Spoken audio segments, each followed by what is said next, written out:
to announce it. The time limit has expired, as such I declare both participant dis.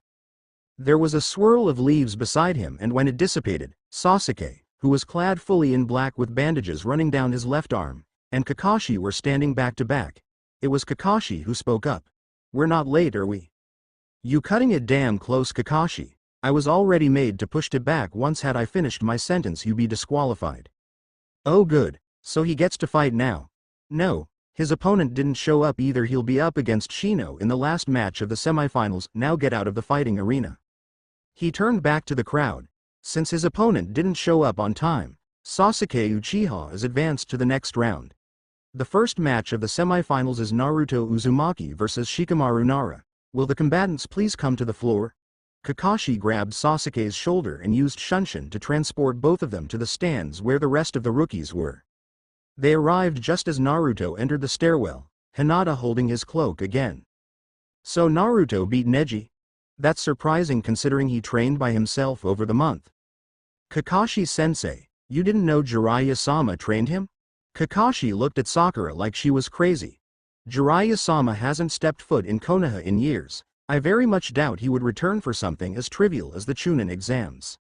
Jiraiya-sama is here in the village and he did train Naruto. He was even here for Naruto's match against my NEPHW, which is more than can be said for you, who is supposed to be the boy's sensei."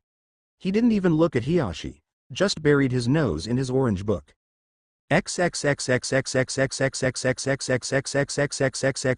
Naruto stood across from Shikamaru, waiting for the proctor to start the fight, while Shikamaru looked like he wanted to be anywhere else. What a drag. First I have to fight Choji, now this troublesome blonde. Maybe I should just forfeit. Then again I did tell Choji I'd try. Even if I'm not still up against him I did promise. Naruto noticed the look in Shikamaru's eyes change and couldn't help but smile. First match of the semifinals begin. As soon as the words were out, Shikamaru formed the Nezumi seal. Kage main no jutsu. His shadow shot forward, but when it reached its intended destination, its target was gone. There was the sound of an impact and Naruto was found in front of Shikamaru with his fist in the Nara's gut. Naruto saw the shadow emerge from beneath one of the partially knocked over trees and jumped away while the Shikamaru turned into a log. Troublesome blonde, he's even faster than he was during the preliminaries. I barely was able to use Kawarimi. He looked out at the blonde and his eyes widened. He was still wearing those weights. He watched as Naruto started making hand signs. He knows Sasuke can just copy his jutsu, yet he does the hand signs in plain sight. What are you up to, Naruto? When Naruto finished his hand signs, he bit his thumb and placed his hand against the ground where a circle with lines coming out of it appeared under his hand. Kachiyose no jutsu. Nearly everyone's eyes widened when a large cloud of smoke appeared, and they were popping out of their head when they saw what came out of it. Standing beside him was a brownish-red Nibi Kitsune. "Nice to see you again, Naruto. I hope you followed my advice this time." "Don't worry, Minako. We're not even close to that kind of opponent this time. He's over in the trees somewhere, but there are two things I need to tell you. 1. No maiming or killing, and 2. Watch out for his shadow." "I'm not sure what you mean, but I'll keep it in mind." Both of them went towards the fallen trees with different routes. Shikamaru watched as they came closer to him from both sides. "Naruto, you troublesome blonde, just when I think I got you, you go and pull something like this." He sighed quietly. "If I don't get him with this I might as well forfeit since I won't have the chakra to continue." He whispered. Kage main no jutsu. His shadow slowly snaked its way beneath the fallen trees in Naruto's direction, hoping to catch him off guard. However, Naruto saw it as it came out from beneath the tree in front of him and formed a cross seal using his middle and index fingers and whispered. Kage bunshin no jutsu.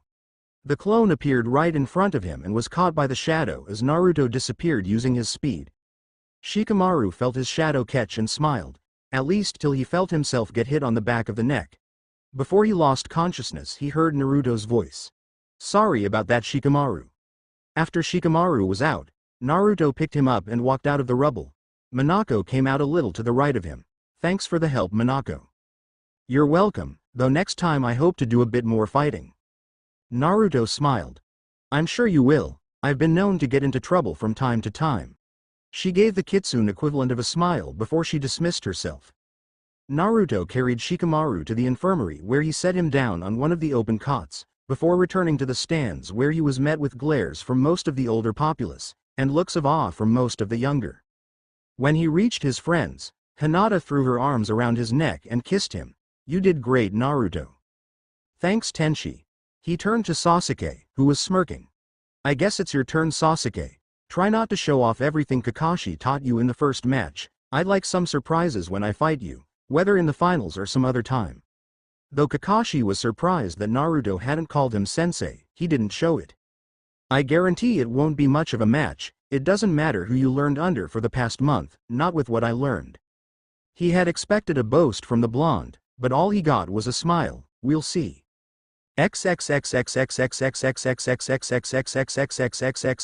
Genma called the crowd's attention to himself so he could announce the next match.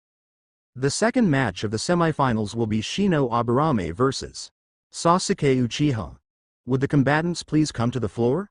Again the Chunin appeared beside Genma and whispered something, caused Genma to pinch the bridge of his nose and sigh as the Chunin disappeared.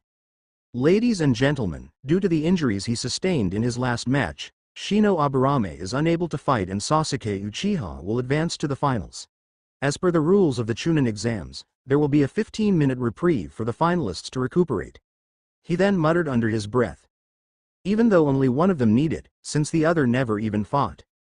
When Kakashi turned to talk to Naruto, he found him and Hinata walking away with Choji following them. "Where are they going?" It was Kurenai that answered in an irritated tone. "If you weren't so obsessed with that smutty book of yours, Kakashi, you would have heard them say they were head to the infirmary to check on the others." Kakashi nodded and went back to his book. "I'll ask him what all he learned later." When they walked into the infirmary, they saw Shino sitting on a cot, his coat beside him, with wraps around his chest, arm, and a small bandage on his cheek. Tamari was laying down on the one next to the one where Shikamaru was sitting, with a shoji board between them. Naruto and Choji walked over to them while Hinata went to see Shino. "Good to see that you're up, Shikamaru." "No thanks to you, you troublesome blonde. Did you have to hit me so hard?" "I said I was sorry, though you may not have heard me." Shikamaru moved a piece on the board and looked over at Hinata and Shino. "I take it you're facing Sasuke next since Shino's still here." "Yeah, asshole only had to show up to get into the finals and he almost didn't even do that. Got a 15-minute reprieve though, so that's nice, at least I don't have to go into the finals tired." Shikamaru and Choji laughed lightly. "You tired? Huh? You probably have more stamina than the rest of the Rookie 9 combined." Tamari moved her piece as he said this and blinked. "Rookie 9? What's that?" "The teams that Naruto, Hinata, and I are on only graduated from the academy 6 months ago. When we all got nominated for these exams, someone thought it was catchy and spread it around." The three there looked at Naruto, who held up his hands defensively. "Hey, don't look at me, this is the first I've heard of it." Hinata came over and placed a hand on his arm to get his attention. "We should get going soon so you're not late for you match, Naruto." "All right, Hinata." He turned back to the other three. "I'll see you guys later. I got to go embarrass Sasuke in front of hundreds of people and then kick his ass." The three were obviously confused, but two knew it better not to ask, and the other didn't care. Halfway down the hallway, they came across two Chunin leaning against the wall, a male and female who both wore the leaf Hite 8 and the standard Chunin attire and vest. The male had dark chocolate eyes and shaggy black hair, while the female had obsidian eyes and long straight black hair wrapped into a ponytail with white cloth. When they saw the couple coming, they pushed off the wall and blocked their path. Naruto looked at them questioningly. "There's something you two need? We're here to offer you a deal. You go out there, put on a good show, and let the Uchiha win spectacularly, and the council will promote you to Chunin. And if I refuse, then our orders are to kill you, and then we'll have to kill your Hyuga girlfriend here to make sure we leave no loose ends. These finals are very nasty business. It wouldn't be the first time a combatant was killed by another country so their clients could win their bets." Both of the Chunin slowly reached towards their kunai pouches, but stiffened when they felt an arm draped over both their shoulders, accompanied by a voice every leaf nin knew. "I'd appreciate it if you two didn't threaten my newest student and his girlfriend. 'Cause I'm sure Sensei wouldn't take kindly to hearing that you two were going to kill two Leaf Genin just because one of them wouldn't throw the fight with some Uchiha, and since I know the council as well as I do, I know that if push comes to shove they'll deny any involvement with this." So had you done so, you'd have might as well kissed your asses goodbye. He turned his smiling face to Naruto. You should get going, Gaki, you wouldn't want to be late for the Uchiha's ass kicking.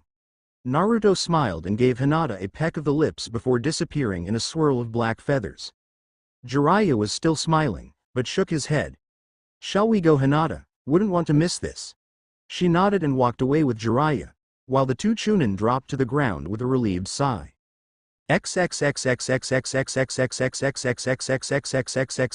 Naruto appeared just inside the doorway to the arena and walks out to where Genma stands watching his watch, but catches the glance towards him. Please tell me you're not going to forfeit.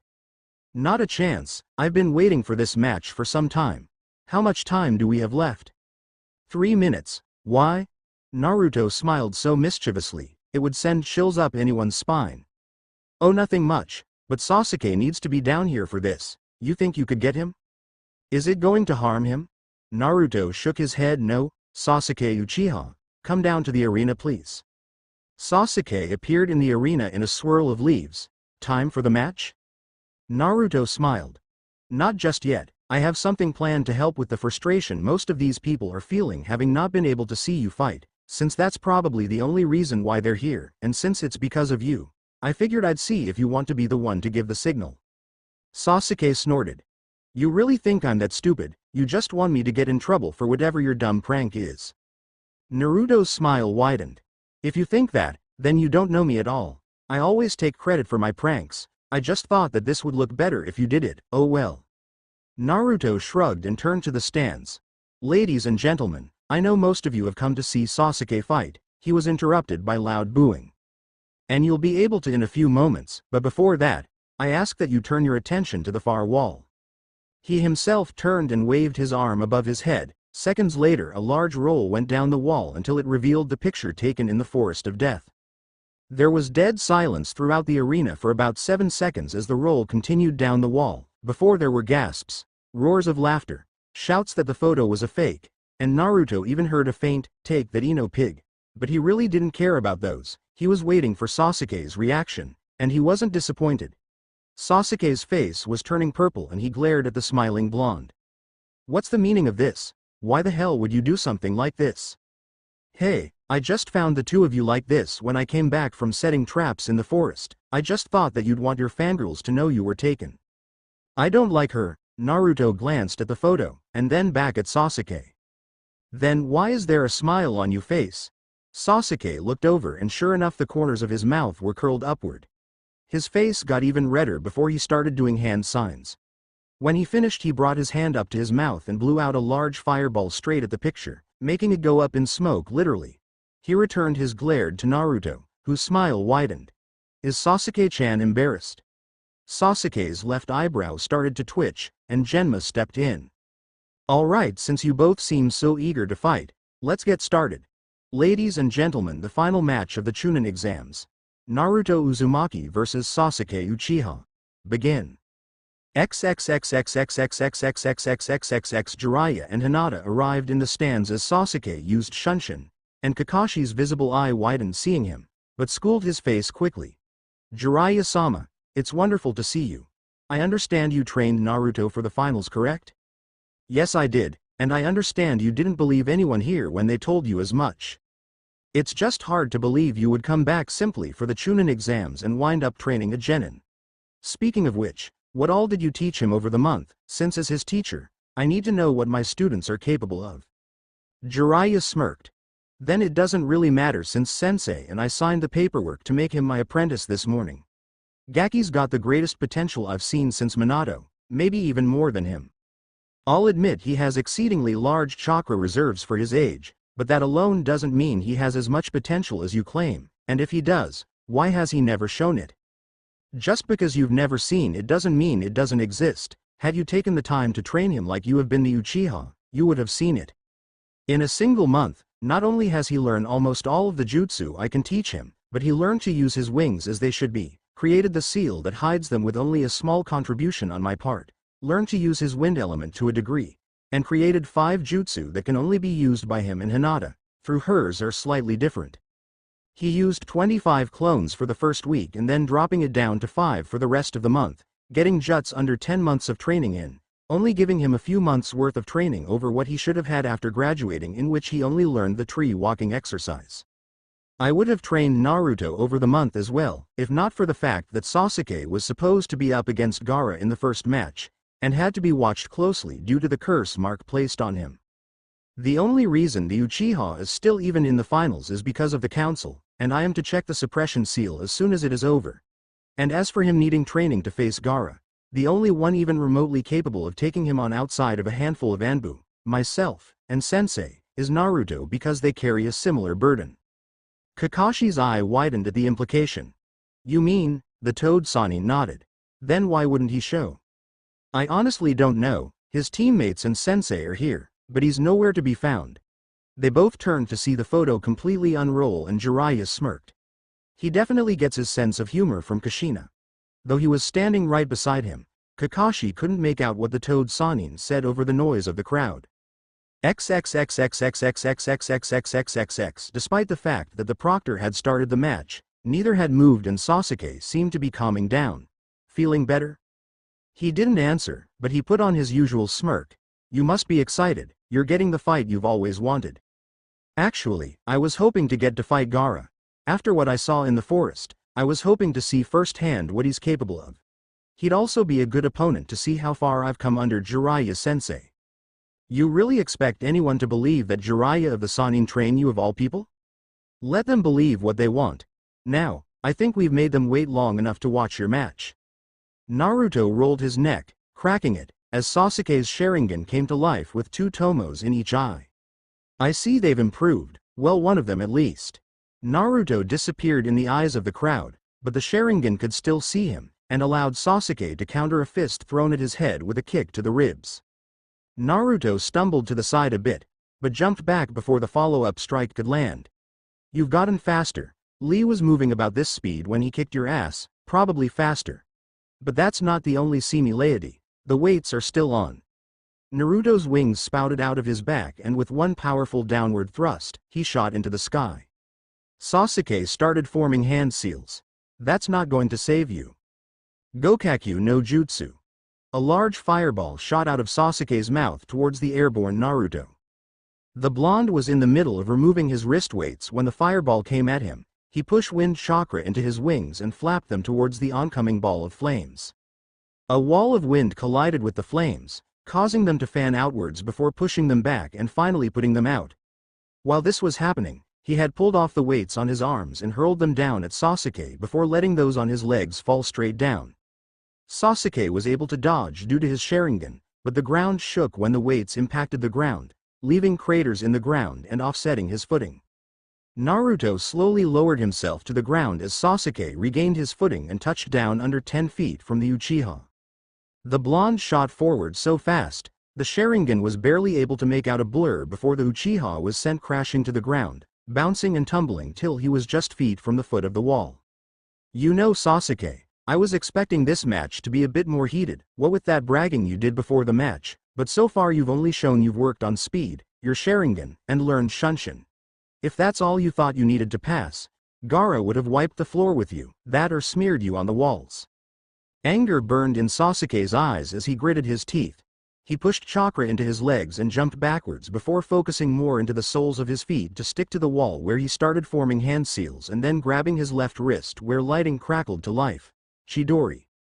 XXXXXXXXXXXXXXX. Hiyashi glared at Kakashi as the sound of birds chirping filled the arena.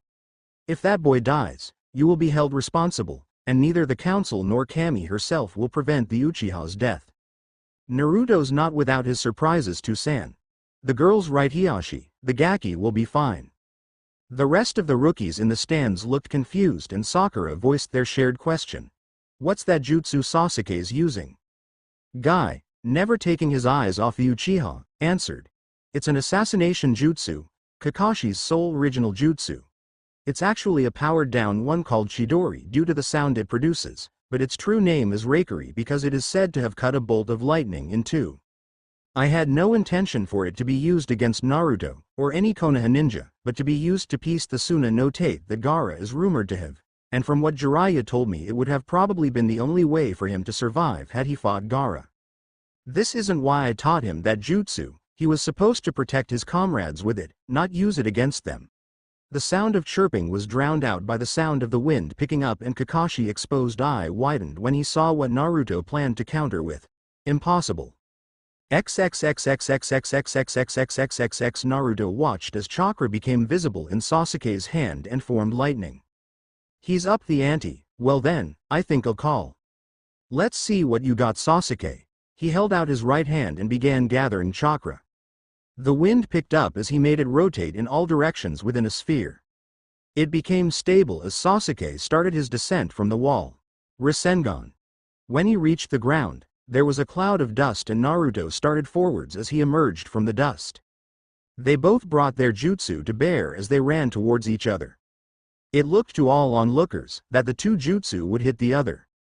Before they did though, Naruto changed the direction of his attack and slammed it into the ground, sending both combatants flying backwards and kicking a large cloud of dust into the air. Sasuke collided with the wall he had been standing on and fell flat on his face, while Naruto crashed into the ground near the center of the arena. Sasuke slowly rose to his feet, the curse mark spreading across his face, as Naruto rolled onto his stomach and pushed himself up, his back to Sasuke. Neither were in too bad of shape, both had blood running down their faces, though Naruto's wounds were healing beneath the blood. Sasuke pulled out a kunai and hurled it at Naruto's exposed back, but before it reached its intended target, the blonde vanished from his spot and reappeared in front of Sasuke, his leg speeding towards the Uchiha's head. Due to the boost of speed granted by the curse seal, Sasuke was able to bring his arm up to block. The impact caused a shockwave that cracked the earth beneath their feet. They disappeared from their spot and several more impacts were heard, along with seeing the cracks in the ground where they happened, before they appeared again across the arena. Their right arms were thrown forward, their fist caught by the other's left hand. Even as the ground shifted, they both brought their knees up, causing another shockwave before bringing them back down and trying with the other. There was a smirk on Sasuke's face while the tomos in his red eyes spun. I can see your every move before you make it, you can't win. A smile appeared on Naruto's face. Did you see this? He brought his leg down as he brought his right arm back towards him and grabbed Sasuke's outstretched arm just below the elbow and at the wrist. He twisted as he pulled on the arm, bring Sasuke over his shoulder and then back first into the ground. Due to the already cracked ground, the impact shrouded the two in a cloud of dust. From the cloud shot a plume of dust from which Sasuke emerged. Before he even touched the ground, Sasuke had reached into the pouch on his left hip and pulled out 6 kunai, 3 in each hand, and hurled them into the cloud of dust. From within the settling cloud of dust was the sound of metal hitting metal. When the dust finally settled, Naruto stood there, his wings returned to the seal and returning a kunai to his pouch. I think I've dragged this match out long enough. To everyone but Guy, Jiraiya, and the two wearing cage robes, Naruto vanished and Sasuke just fell flat on his face and started reverting back to normal when the blonde appeared next to his weights. But those four had seen the blonde implant his fist into the Uchiha's stomach followed by an open-handed hit to the back, knocking the boy to the ground and out cold. The winner of the match and the Chunin exam tournament, Naruto Uzumaki. As Genma made his announcement, Naruto laid a scroll on the ground and sealed all 4 of the weights into it. I really should consider using seals like the one of my back for these. Kid, I feel several large chakra buildups just outside of the village walls, one of them is Shukaku, as well as 2 smaller ones from somewhere nearby. Naruto made the cross sign. Tell sensei what's happening, but to leave Shukaku to me. Kage Bunshin no Jutsu. With a puff of smoke 2 shadow clones stood next to him, one disappeared in a whirlwind of black feathers while the other carried Sasuke out of the arena. Suddenly there was an explosion from the cage viewing box, and 5 columns of smoke came out of the main cloud and landed on the roof of a nearby building. Within seconds, a purple rectangular barrier sectioned off a large part of the roof. Naruto felt a rush of knowledge and then his anger rising. Orochimaru. He spat out the name like venom and shot up into the air forming hand seals.